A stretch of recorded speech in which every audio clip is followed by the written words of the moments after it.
So Yeah. you think, guys, homeschooling is a good way for young children to be educated? I mean, we homeschooled eh. Nag-homeschool kami ng eldest namin. There are Mm. positive um, aspects to homeschool. Mm-hmm. And I think it works in especially big cities like Manila na maraming nag-homeschool. You can kind of cluster up together. Kasi yung isang factor din na, at least for in our experience, na kulang sa homeschool is yung social interaction with their peers na of the same age. So Mm-hmm. yung eldest namin, when she became 11 years old, naghahanap na siya ng mga mga peers basically na who she can relate with. Alam mo yun, pero kasi kung bahay lang namin lagi, it's just me, her mom, and then yung younger sister niya na 7 years yung gap nila. So, Mm-hmm. I think that's the ano. Pero like if you have like a home kasi like alam ko na yung ibang homeschool communities sa like in the places like in Metro Manila or like Greater NCR, they get together like twice a week to go on field trips or they study together, yung mga study dates. Yun maganda yun. Which we had before. We had like a small group lang talaga of ganun. Pero kasi lumipat na rin sa ibang lugar yung mga kasama namin. So, but what one thing I did like about homeschool is teaching the kids to manage their own time. Kasi wala siyang from 7:30 to 9 math tayo. 9 to 9:15 recess. Tapos 9:50, alam mo yun, parang you can tell them Mm. as go at your own pace. Ngayon, Yeah. nilipat namin si Alexa, yung eldest namin, to Mm-hmm. a school na non-conventional. So pace-based pa rin. So they can go on their own pace. That kind of work for us then because she can finish school at 1 p.m. and then she can put her time elsewhere.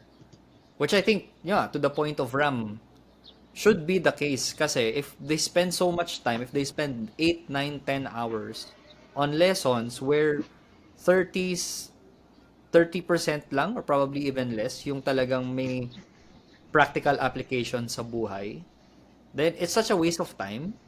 Uh, Mm. like for me, for instance, I mean, you're only young once. And then if you have a child who is in school from 7 a.m. to 6 p.m., kasi may tutor pa, alam mo yon. And then they go home, magde-dinner sila, and then they have homework from 7 to 9. Anong childhood yung ano nila? I mean, like, it's also like a robbery of uh, experiences where they can also learn, 'di ba?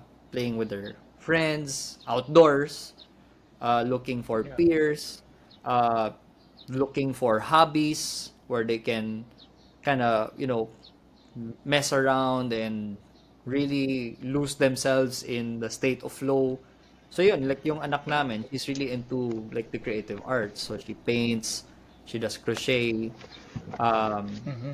she also has a gadget. So, pero syempre, we put a lot of like parameters there. Pero yung ganun kumbaga, you allow like yung daughter namin during the Burr months kasi syempre ah padami yung gustong bilhin. So we told her na okay, you can start your own business at 11 years old. And she did. She was able to start a business and then she saved enough money to buy her iPad. Alam mo yon, parang Oh, nice. if you have time to do that, 'di ba? It also exposes the kids and kami din kasi ni Sas we like to travel mainly because we want to expose the kids to other places, so to other Mm-hmm. cultures. So like, I mean, that will only be possible if we revisit education. And I think Yeah. like on top of like learning entrepreneurship and all of these things, importante din yan. Pero I actually agree with Ram. Like ako, like as an Mm. entrepreneur, I don't think everyone and anyone can be a business owner. Kasi hindi naman talaga lahat ganun yung wiring. And that's fine. I mean, hindi naman talaga kailangan lahat entrepreneurial. Yeah.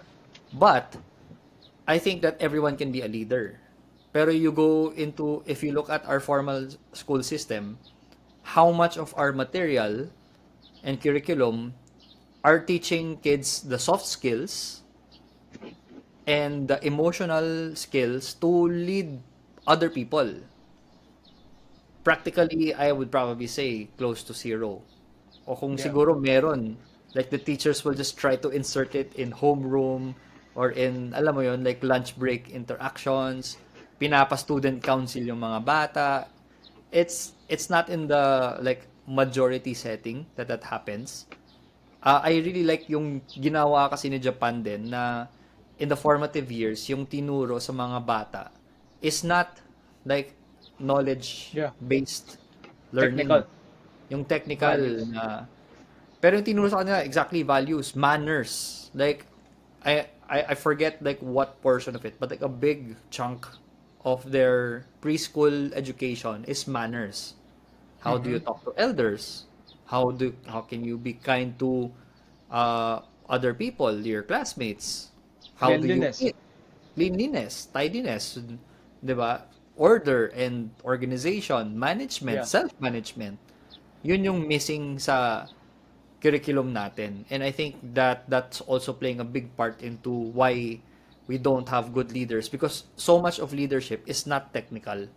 So much of leadership, it's really managing your emotions, managing adversity, managing your interaction with people who don't agree with you, which is wala. I mean, like we don't really have that in our formal education.